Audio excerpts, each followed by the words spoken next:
Good morning, students.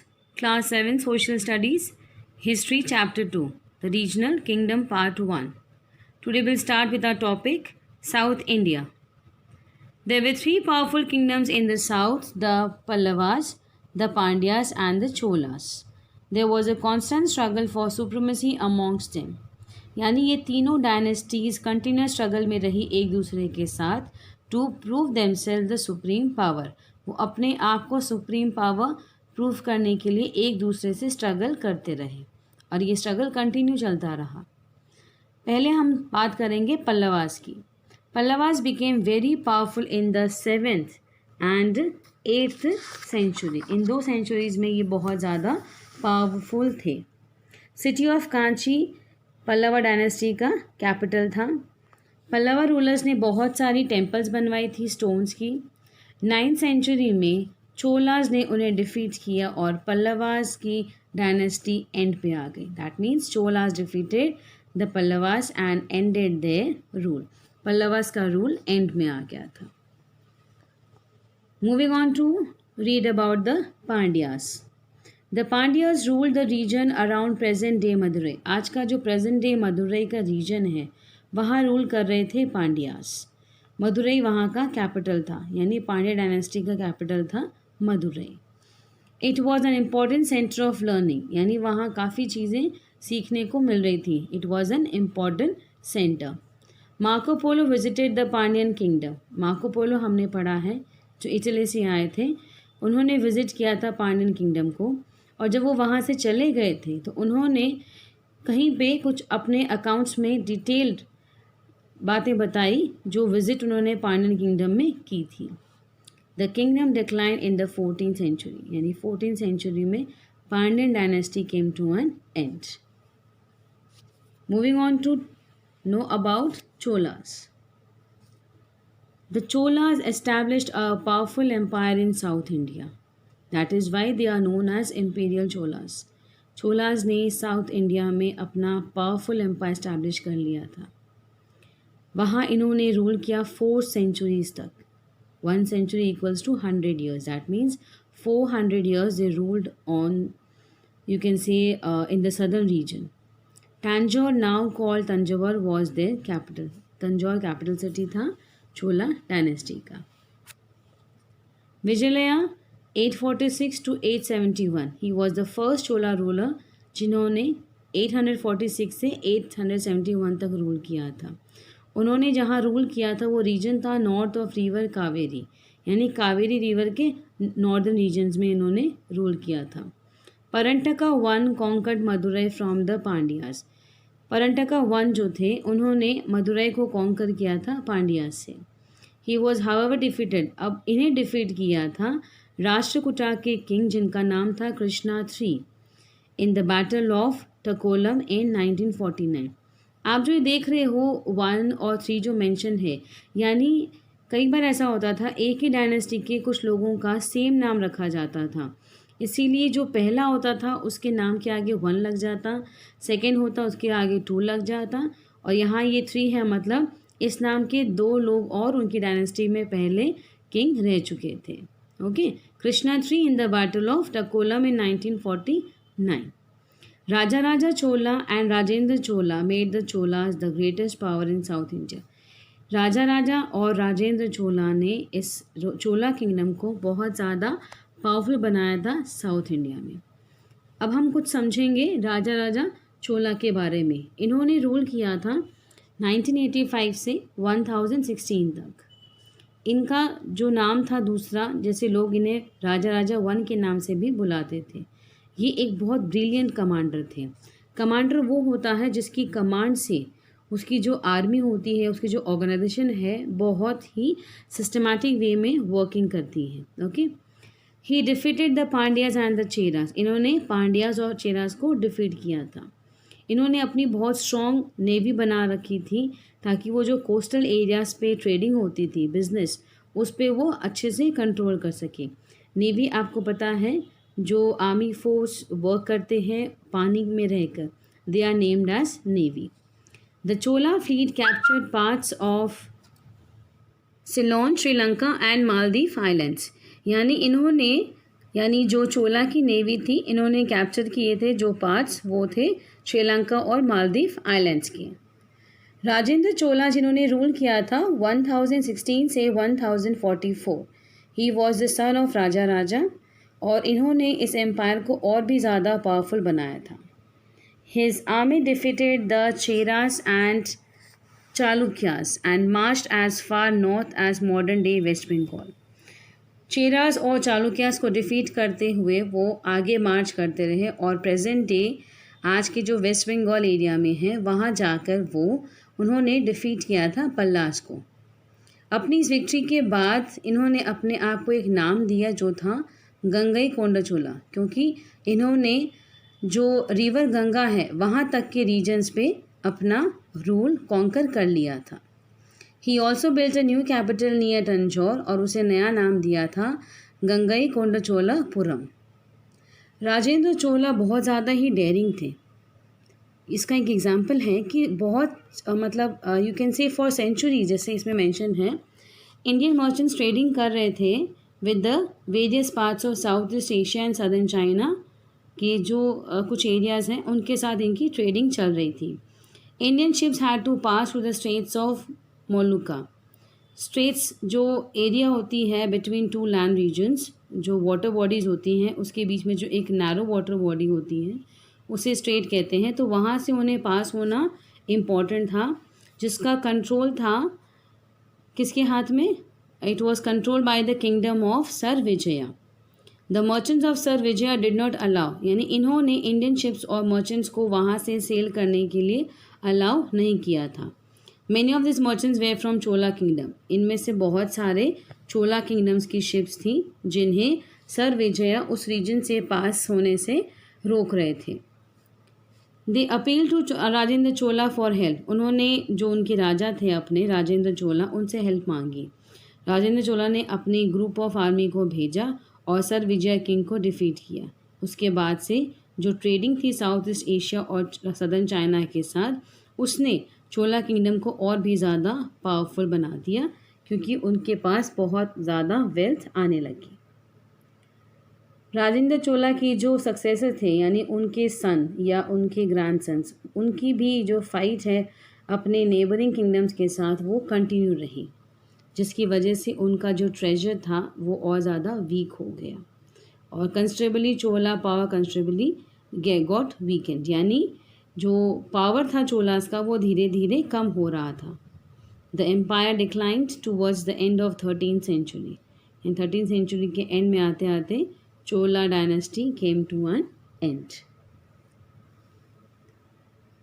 Let's talk about the cultural achievements of Cholas.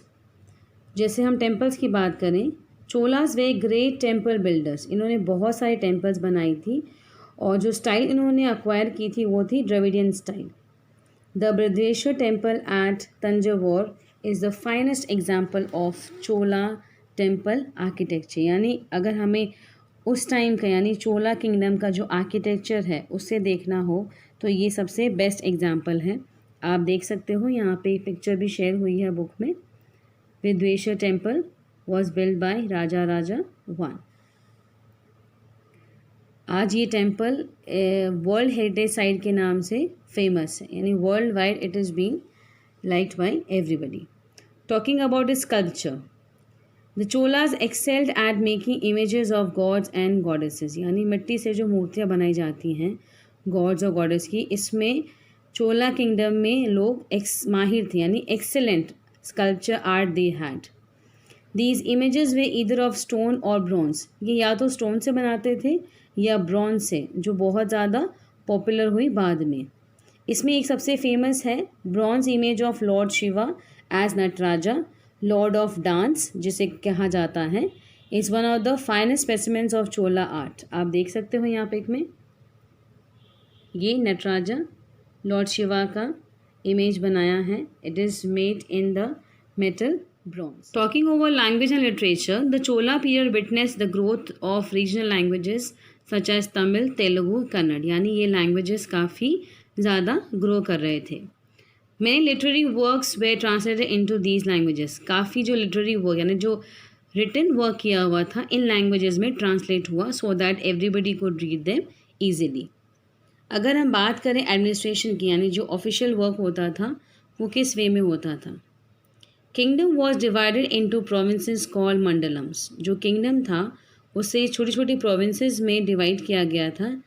They were given the name as mandalams, जिन्हें governors देखभाल करते थे, यानी उसका जो सारा ऑफिशियल वर्क था that was seen by the governors, they used to look after it. Each mandalam was further divided into numerous valanadas. जो ये मंडलम्स हैं ये फर्दर डिवाइडेड थे ग्रुप्स में, जिनको नाम दिया गया valanadas. Each valanadu consisted of a number of villages. इसके अंडर आते थे बहुत सारे विलेजेस को नाम दिया जाता था नाडू या कुरम। ये सबसे छोटा यूनिट होता था, यानी lowest unit. There were also many towns को नाम दिया जाता था, नगरम्स भी कहते थे, such as Tanjore, Kanchi and Puhar. अगर हम विलेजेस के बारे में बात करें तो वहाँ की जो असेंबलीज थी, यानी जो local self government, was a special feature of Chola administration. क्योंकि आपने देखा कि ये डिफरेंट प्रोविंसेस में डिवाइडेड थी और फर्दर इसके और 2 डिविजन्स किए गए थे, जिसमें जो लोवेस्ट यूनिट था that was village. Villages enjoyed freedom in looking after their own affairs. Villages free थे कि वो अपनी प्रॉब्लम्स को खुद सॉल्व कर सकते थे। इन्होंने अपनी 2 असेंबलीज यहाँ बना रखी थी, जिसका नाम है, एक है UR और दूसरा है सभा। जो उर है वो एक जनरल असेंबली होती थी जिसमें सभी विलेजेस रहते थे, विलेजर्स। और जो दूसरा था वो एक गैदरिंग होती थी जिसमें जो मेल एडल्ट होते थे विलेज के, वो एक साथ बैठ के डिस्कशन करते थे, जिसे हम कहते हैं सभा। इनकी छोटी कमिटीज़ भी बनाई गई थी ताकि और फर्दर स्मॉल स्केल में जो काम है वो कमिटीज़ कर सकें, और मेजर डिसीजंस होते थे वो असेंबली में डिस्कस होते थे। All affairs of village such as measurements of land under cultivation, यानी कितना लैंड कल्टिवेशन के अंडर है, टैक्स का कैलकुलेशन, उसका कलेक्शन, अगर कोई लड़ाई झगड़ा है, डिस्प्यूट्स, उसको सेटल करना, पानी की जो प्रॉब्लम्स है, बिल्डिंग्स है, रिपेयरिंग का काम है, वाटर टैंक्स का, इरिगेशन कैनल्स, ये सारे काम जो हैं वो सब कमिटीज़ देखती थी और वो रिपोर्ट करते थे इन सभा को, या फिर ये जो जनरल असेंबली है और इन्हें। ओके, डिपेंड्स अपॉन कि किस तरह का डिस्कशन किस ग्रुप में किया जा रहा था। Talking about the agrarian expansion in Tamil region. Agrarian का मतलब है that is related to cultivation of land, यानी कल्टिवेशन से रिलेटेड जो बात है, यानी जो कल्टिवेशन से रिलेटेड एक्सपेंशन था तमिल रीजन में, will talk over it. There were some new developments in agriculture. Agriculture में काफ़ी डेवलपमेंट्स हो रहे थे। More areas were brought under cultivation. This was due to 2 developments. जो रीज़न था कि मैक्सिमम एरिया कल्टिवेशन के अंडर लाया जा रहा था, इसका पहला रीज़न था कि जो लॉट ऑफ ड्राई बैरन जो फॉरेस्ट लैंड्स थे, यानी जहाँ पे सॉइल फर्टाइल नहीं था, उन्हें फिट किया गया पहले कल्टिवेशन के लिए, और सेकंड है कि इरिगेशन की जो फैसिलिटीज़ हैं उन्हें और ज़्यादा एक्सटेंड किया गया, so that it helps in agriculture in a better way. Chola temples has obtained a lot of money. जो भी पैसा इकट्ठा होता था मंदिरों में, उसे जो डोनेशन से आता था या जो चढ़ावा आता था मंदिरों में, उन सब को उन सारे पैसों को एग्रीकल्चर में इन्वेस्ट किया जाता था। किंग्स जो लैंड ग्रांट करते थे लोगों को, और जिन्हें ग्रांट किया जाता था उन्हें ग्रांटीज कहते थे, वो एफर्ट करते थे इरिगेशन फैसिलिटीज़ के लिए, यानी इरिगेशन प्रॉपर वे में हो उसके लिए एफर्ट करते थे। जो ग्रोथ ऑफ पॉपुलेशन, यानी पॉपुलेशन ग्रोथ की वजह से जो डिमांड थी कि भाई हमें एग्रीकल्चर एक्सपेंशन करना है, so the growth of population during this period gave a further impetus. Impetus का मतलब है एनर्जी, एक तरह की एनर्जी आई to expand the agriculture, since more people had to be fed and increase in cropped area, the total area under, क्योंकि जितनी ज़्यादा पॉपुलेशन थी उतने ज़्यादा लैंड की ज़रूरत थी कल्टीवेशन के लिए। ओके, तो डिफरेंट क्रॉप्स ग्रो करने थे।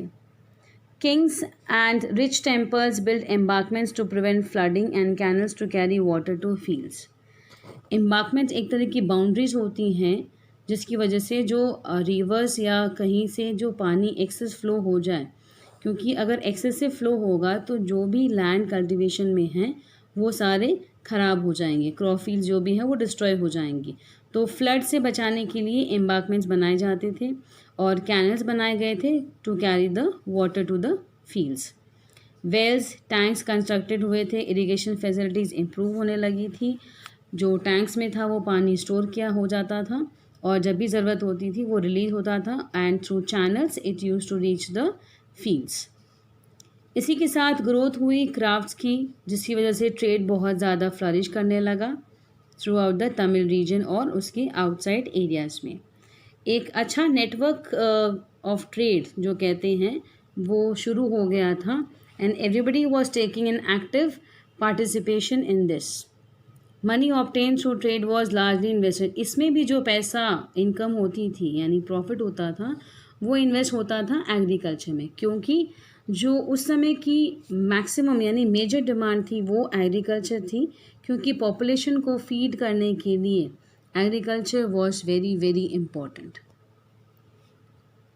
कुछ फिलॉसफीज़ आई जो भक्ति के बारे में थी, जैसे Basava founded the Lingayat sect in the 12th century, Shankaracharya preach the Advaita philosophy. यानी बहुत से ऐसे लर्नड मैन हुए जिन्होंने अपनी अपनी फ़िलासफ़ीज़ रखी, क्योंकि उनका जो नॉलेज था, उन्होंने जो नॉलेज एक्वायर किया था, एक्सपीरियंस किया था, या उन्होंने अपनी अपनी फ़िलासफ़ीज़ को लोगों के सामने रखा। नाउ इट डिपेंड्स, लोगों के ऊपर डिपेंड है कि वो किस तरह की फ़िलासफ़ी को फॉलो करते हैं। इसमें ये 2-3 नाम हमें यहाँ पे मेंशन किए हैं। शंकराचार्य जिन्होंने अद्वैती फ़िलासफ़ी को बहुत ज़्यादा प्रमोट किया था, रामानुजा और माधवा जो थे उन्होंने भक्ति फ़िलासफ़ी को किया था, और बहुत सारे टीचर्स थे जिन्होंने अलग अलग टाइम में अलग अलग तरह की भक्तिज़ और फ़िलासफ़ीज़ को प्रमोट किया था। इसकी वजह से जो डॉक्ट्रिन ऑफ भक्ति और कंप्लीट डिवोशन टू गॉड है, यानी ये जो भक्ति मूवमेंट था ये बहुत ज़्यादा फेमस हुआ था साउथ में स्पेशली, क्योंकि इसके अकॉर्डिंग ये कहा जाता है कि भगवान की भक्ति में रहना ही हमारे लिए सबसे बेस्ट है, क्योंकि वही हमें हर प्रॉब्लम से पार कर सकते हैं। Okay, he can solve all our problems. So this was our chapter. Now according to the book work I will show you the answers of the solutions to take the correct answers. You can have a look. These are the answers I have circled with pencil.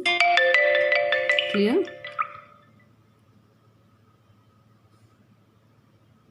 Now question number B, we have to give one word for the following. So these are your answers. The first answer, the second one, third, fourth and fifth. Now talking over the question answers, I will send you the pictures of the question answers. The solutions I'll give you.